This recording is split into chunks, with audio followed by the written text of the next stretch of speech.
were God. In the beginning, the world was balanced, not perfect, but fair. The sun rose for all, the rain fell on the just and the unjust, and time marched with no partiality. But one day, the Almighty God decided to teach men a lesson about power. He withdrew from his throne for just one day and left the seat of the universe in the hands of men. He did not choose the humblest soul or the kindest heart. No, he allowed mankind to elect their own God for a day.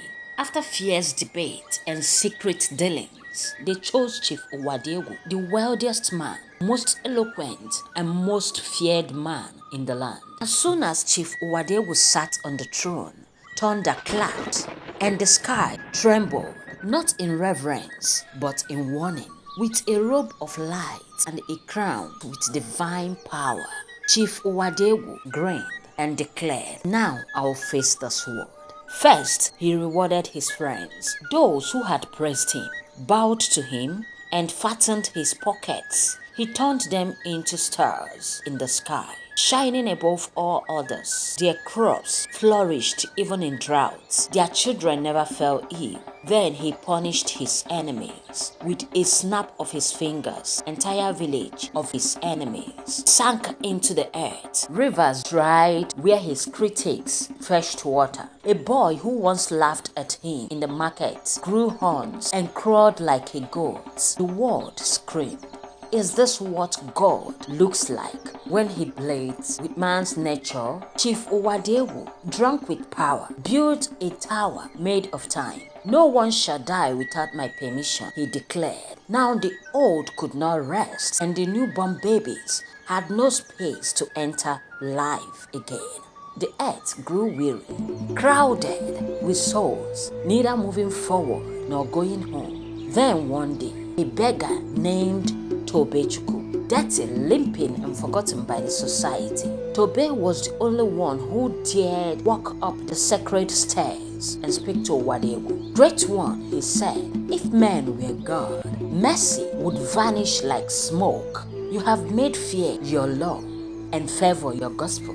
Owadegu roared, "What do you know of ruling the world?" Tobe replied, "I know that love does not choose sides, that justice is not a sword but a scale, that true gods does not rule with fists but with hearts." And at that moment, Wadegu's crown cracked, and the voice of the real Almighty thundered from beyond the clouds. "You have seen what happens when man becomes God. Now return and remember why I alone am worthy."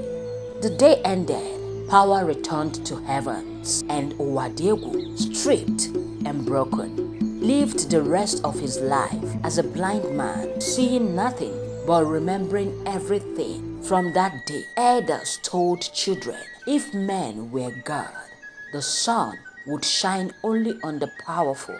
But thank the heavens, mercy belongs to one whose thoughts are not like ours. Years passed. Owadegu faded into legend. Some feared him, some pitied him, but all remembered the day man sat where God should sit. Then one morning, in the village square, a small boy stared at the sun and whispered, "If I were God, I would fix everything the right way." The wind paused, the sky dimmed for a breath, and somewhere beyond the cloud, a deep voice sighed. A whisper lingered in the air, soft but sharp. Be kind to people, no matter what, for life will always find a way to show you why. If men were God is a tale with charity. Stay tuned, like, comment, subscribe, and follow for more.